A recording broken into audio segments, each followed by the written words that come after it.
ഈശോമിശിഹായ്ക്ക് സ്തുതിയായിരിക്കട്ടെ. തെനാക് പെസഹകാലത്തിലെ 5-ാമത്തെ ഞായറാഴ്ച. ഇന്നത്തെ വചനഭാഗങ്ങൾക്കുള്ളൊരു പ്രത്യേകത, നമ്മൾ കഴിഞ്ഞ ആഴ്ച 4-ാമത്തെ ഞായറാഴ്ച ആചരിച്ചപ്പോൾ അത് ഗുഡ് ഷെപ്പേർഡ് സൺഡേ, നല്ലിടയ ഞായറാഴ്ചയാണെന്നും അത് ദൈവവിളികൾക്ക് വേണ്ടിയുള്ള ഞായറാഴ്ച, ദൈവവിളികൾക്ക് വേണ്ടിയുള്ള പ്രാർത്ഥനയുടെ ഞായറാഴ്ചയാണെന്ന് നമ്മൾ പറയുകയുണ്ടായി. നമ്മൾ അതിനെക്കുറിച്ച് ചിന്തിക്കുകയും പ്രാർത്ഥിക്കുകയൊക്കെ ചെയ്തതാണ്. അതിന്റെ തുടർച്ച എന്നോണം ഇന്നത്തെ 1-ാം വായന അപ്പോസ്തല പ്രവർത്തനങ്ങളിൽ 6-ാം അധ്യായം 1 മുതൽ 7 വരെയുള്ള വാക്യങ്ങളായിട്ട് 7 ഡീക്കന്മാരെ തിരഞ്ഞെടുക്കുന്ന സംഭവമാണ് നമ്മൾ വായിക്കുന്നത്. അത് വളരെ വ്യക്തമായിട്ടും 6-ാം അധ്യായത്തിലെ 3-ഉം 5-ഉം വാക്യങ്ങളായിട്ട് പറഞ്ഞിട്ട് സുസമ്മതരും ആത്മാവും ജ്ഞാനവും നിറഞ്ഞവരുമായിട്ടുള്ള 7 പേരെ തിരഞ്ഞെടുക്കുക. അപ്പൊ അവരങ്ങനെ വിശ്വാസവും പരിശുദ്ധാത്മാവും നിറഞ്ഞ 7 പേരെ തിരഞ്ഞെടുത്തു. സ്തെഫാനോസ് കാൽപ്പെടുന്നതാണ്. അങ്ങനെ അവരുടെ ഒരു എന്തിനു തിരഞ്ഞെടുത്തു എന്നൊക്കെയുള്ള കാര്യം, ഡീക്കന്മാരെ തിരഞ്ഞെടുക്കുന്നതാണ് 1-ാമത്തെ വായന. നമ്മൾ 2-ാമത്തെ വായനയ്ക്ക് എത്തുമ്പോൾ 1 പത്രോസിന്റെ ലേഖനം 2-ാം അധ്യായം 5-ാം വാക്യം നമ്മൾ വായിക്കുന്നത് 4 മുതൽ 9 വരെയുള്ള വാക്യങ്ങളാണ്. 5-ാം വാക്യം നമ്മൾ വായിക്കുന്നത് ഇങ്ങനെയാണ്: യേശുക്രിസ്തു വഴി ദൈവത്തിന് സ്വീകാര്യമായ ബലികൾ അർപ്പിക്കുന്നതിന് നിങ്ങൾ വിശുദ്ധമായ ഒരു പുരോഹിത ജനമാവുകയും ചെയ്യുന്നു. ഒരു പുരോഹിത ജനമാവുകയും ചെയ്യും. അങ്ങനെ പൗരോഹിത്യത്തെ കുറിച്ചാണ് 2-ാം വായന. ഇത് എന്തിനാണ് ദൈവജനം ഡീക്കന്മാരിലൂടെയും പുരോഹിതന്മാരിലൂടെയൊക്കെ നയിക്കപ്പെടുന്നത്? എവിടേക്കാണ്? ഇതാണ് സുവിശേഷം. സുവിശേഷത്തിൽ വളരെ വ്യക്തമായിട്ടും ഈശോ പറയുന്നുണ്ട്, ഞാൻ പോയി സ്ഥലം ഒരുക്കി കഴിയുമ്പോൾ ഞാൻ വീണ്ടും വന്ന് നിങ്ങളെയും കൂട്ടിക്കൊണ്ടു പോകാം. ഇത് ഈശോ പറയുന്ന വാക്യമാണ്. അപ്പൊ ഈശോ ചെയ്യുന്ന ഈ കാര്യം, അതായത് സ്ഥലം ഒരുക്കാൻ പോകുന്നു. ഞാൻ പോയി സ്ഥലം ഒരുക്കി, എൻ്റെ പിതാവിന്റെ ഭവനത്തിന് അനേകം വാസസ്ഥലങ്ങളുണ്ട്, ഞാൻ പോയി സ്ഥലം നിങ്ങൾക്ക് സജ്ജമാക്കി കഴിയുമ്പോൾ ഞാൻ വീണ്ടും വന്ന് നിങ്ങളെ കൂട്ടിക്കൊണ്ടുപോകാം. ഇത് പറഞ്ഞിട്ട് ഈ സുവിശേഷ ഭാഗം അവസാനിക്കുന്ന ഇങ്ങനെ പറഞ്ഞുകൊണ്ടാണ്: എന്നിൽ വിശ്വസിക്കുന്നവനും ഞാൻ ചെയ്യുന്ന പ്രവൃത്തികൾ ചെയ്യും. അതായത് പുരോഹിതരും ഡീക്കന്മാരും ഒന്നും മാത്രമല്ല, ക്രിസ്തുവിന്റെ പൗരോഹിത്യത്തിൽ പങ്കുചേരുന്നു, ജ്ഞാനസ്നാനം വഴി പങ്കുചേരുന്ന എല്ലാ ക്രൈസ്തവരും ഈ ഒരു കാര്യം ആവർത്തിക്കും. അതായത് പോയി സ്ഥലം ഒരുക്കി കഴിഞ്ഞ് വീണ്ടും വന്ന് നിങ്ങളെയും കൂട്ടിക്കൊണ്ടുപോകാന്ന് പറയുന്നത് ഈശോ ചെയ്യുന്ന പ്രവൃത്തി.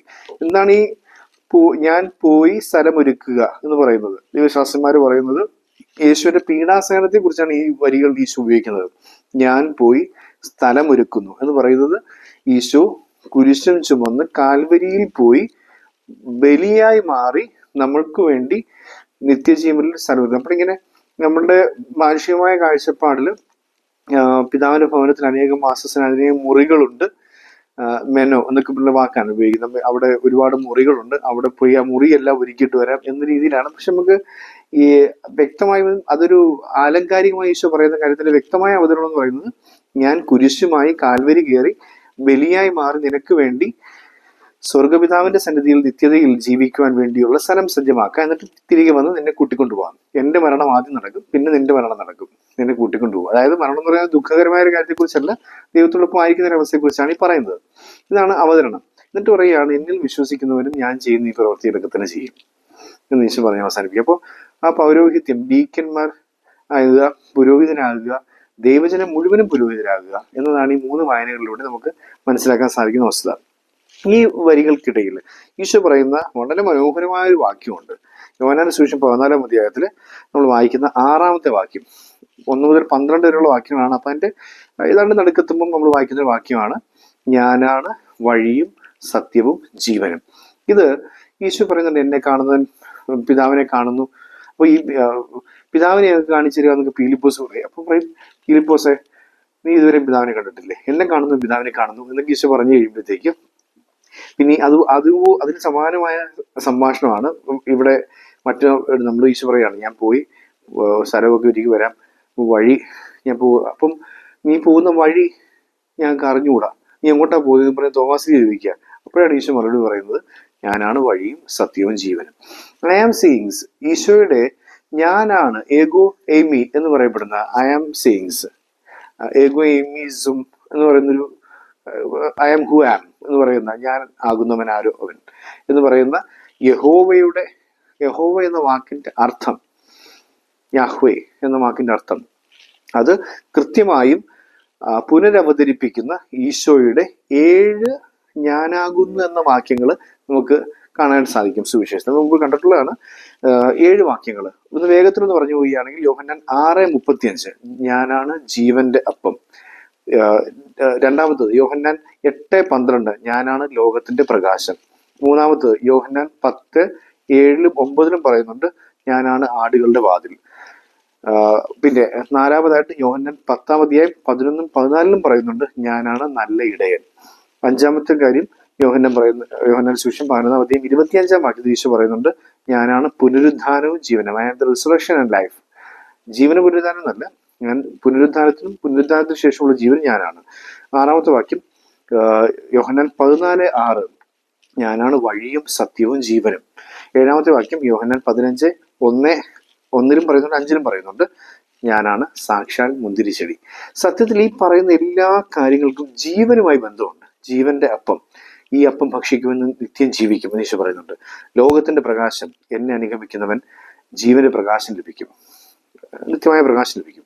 ആടുകളുടെ വാതിൽ ഈശോ പറയുന്നുണ്ട് എന്നിലൂടെ അവൻ മേച്ചിൽ സ്ഥലത്തിലേക്ക് പോവുകയും തിരികെ വരികയും ചെയ്യുന്നു. അവന് ജീവൻ ഉണ്ടാകാൻ വേണ്ടി ആ മേച്ചിൽ സ്ഥലത്തേക്ക് അവൻ പോകുന്നു. നല്ല ഇടയൻ ആടുകൾക്ക് വേണ്ടി ജീവൻ അർപ്പിക്കുന്നു, അവർ ജീവിക്കും. ആ ജീവൻ സമൃദ്ധമായി ഉണ്ടാകാൻ വേണ്ടി ഞാൻ വന്നിരിക്കുന്നത്. ഈശോ പറയുന്ന 10 വാക്യമൊക്കെ അതിനകത്ത് വരുന്നത്. കള്ളം വരുന്നത് കൊല്ലാനും മോഷ്ടിക്കാനും ഒക്കെയാണ്, പക്ഷെ ഞാൻ നല്ല ഇടയൻ വന്നിരിക്കുന്നത് ആടുകൾക്ക് ജീവൻ ഉണ്ടാകാനും അത് സമൃദ്ധമായി ഉണ്ടാകാനാണ്. യോഹന്നാൻ 10:10 അവിടെ ജീവനുണ്ട്. വീണ്ടും പുനരുദ്ധാനവും ജീവനും, അതിനകത്ത് ഡയറക്റ്റായിട്ട് ജീവൻ നമ്മൾ കാണുന്നുണ്ട്. ഞാനാണ് പുനരുദ്ധാനവും ജീവനും. വീണ്ടും വഴിയും സത്യവും ജീവനും, അതിനകത്തും ജീവൻ ഡയറക്റ്റായിട്ട് പറയുന്നുണ്ട്. ഏഴാമത് ഞാനാണ് സാക്ഷാൽ മുന്തിരിച്ചെടി, എന്നോട് ചേർന്ന് നിൽക്കുന്നവർ ഫലം പുറപ്പെടുവിക്കും, ചേർന്നു നിൽക്കാത്തവൻ ഉണങ്ങിക്കരിഞ്ഞു പോകും, ജീവനില്ലാതായി പോകും, അവനെ വെട്ടി പിന്നെ തീയരിക്കാൻ മാത്രമേ കൊള്ളത്തുള്ളൂ. അവിടെയും ജീവനുണ്ട്. അപ്പൊ ഈ 7 വാക്യങ്ങളിലും പൊതുവായിട്ട് വരുന്ന ഘടകം എന്തെന്ന് ചോദിച്ചാൽ ജീവനാണ്. നമുക്ക് ആ യോഹന്നാൻ 14 6 വാക്യത്തിലേക്ക് തിരികെ പോവാം. അത് I am the way truth and life, ഞാനാണ് വഴി സത്യം ജീവൻ. സത്യത്തിൽ 6-ാം നൂറ്റാണ്ട് BC 6-ാം നൂറ്റാണ്ട് അല്ലെങ്കിൽ 7-ാം നൂറ്റാണ്ട്, ക്രിസ്തുവിന് പുറകോട്ട്, ക്രിസ്തു ജനിക്കുന്ന കാലഘട്ടത്തിന് മുമ്പേ നടക്കുന്ന ഒരു പ്രാർത്ഥന എന്നാണ് നമ്മൾ വായിക്കുന്ന ഉപനിഷത്തിലെ ഹൈന്ദവ ഉപനിഷത്ത് ഗ്രന്ഥങ്ങളിൽ നമ്മൾ കാണുന്ന ഒരു പ്രാർത്ഥനയുണ്ട്. ആ പ്രാർത്ഥന ഇങ്ങനെയാണ്, നമുക്കറിയാം തമസോമ ജ്യോതിർഗമയ, അസത്തോമ സത്ഗമയ, മൃത്യോമ അമൃതംഗമയ. നമ്മളിങ്ങനെ ആദ്യം പറയും തമസോമ ജ്യോതിർഗമയ എന്ന് അവർ പ്രാർത്ഥിച്ചുകൊണ്ടിരുന്നു. കാലങ്ങൾ കഴിഞ്ഞ് ഈശോ ജനിച്ചു, ഈശോ പ്രഖ്യാപിക്കുകയാണ്, പറയുകയാണ്, പഠിപ്പിക്കുകയാണെന്നല്ല, പ്രഖ്യാപിക്കുകയാണ് I am the way, I am the light എന്നും ഈശോ പഠിപ്പിക്കുന്നുണ്ട്. യോഹന്നാൻ സുവിശേഷം 8-12 അത് പറയുന്നുണ്ട് ഞാനാണ് വെളിച്ചം, വെളിച്ചത്തിലൂടെ വഴി നീ കണ്ടെത്തും. ഇരുട്ടിനകത്തു നിന്നും പുറത്തു കിടക്കാൻ ഉള്ള വഴിയുടെ പേരാണ് വെളിച്ചം. ആ വെളിച്ചം നൽകുന്നവന്റെ പേരാണ് ഗുരു, മാസ്റ്റർ.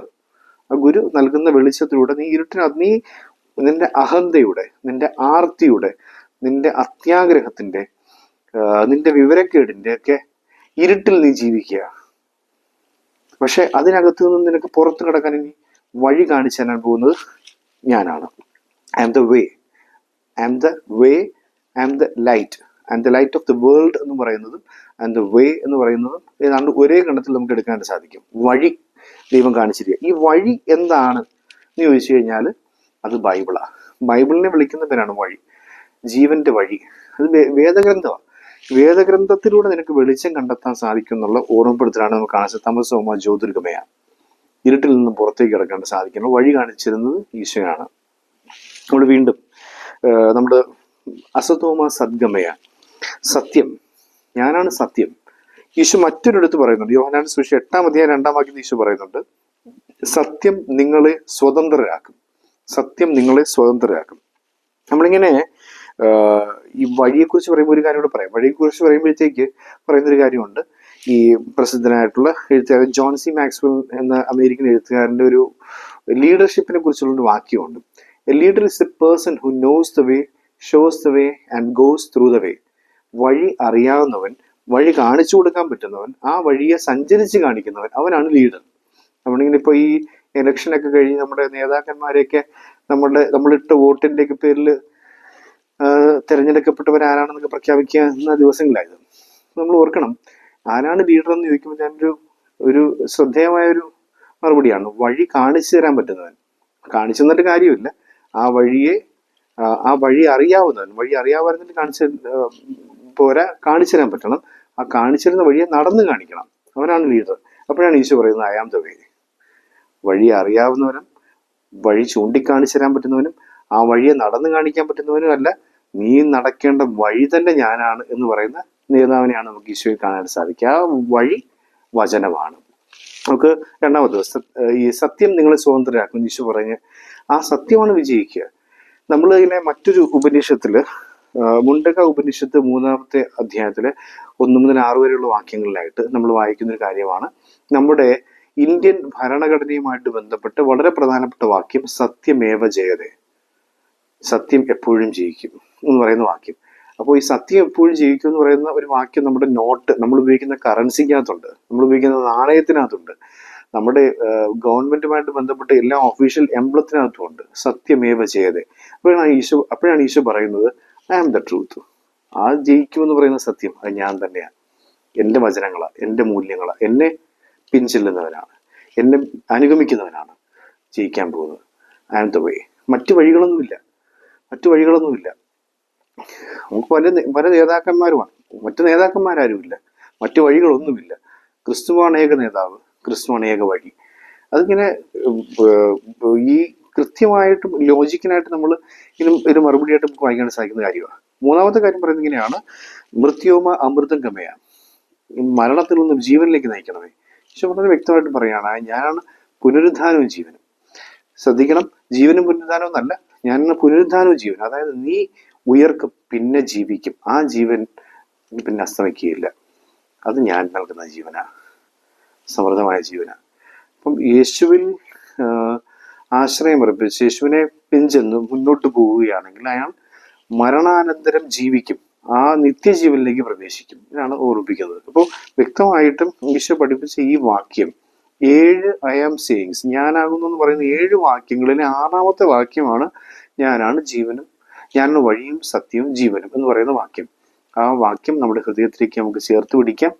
ഡീക്കന്മാർ വഴി നടത്തുന്നതും പുരോഹിതന്മാർ നമുക്ക് വേണ്ടി പ്രാർത്ഥിക്കുന്നതും ഈ കാര്യങ്ങൾക്ക് വേണ്ടിയാണ്. വചനം പകർന്നു നൽകുവാനും ബലിയർപ്പിക്കാനും. നമ്മൾ ഓർക്കണം, ഈ വഴി എന്ന് പറയുന്നത് ബൈബിളാണ്.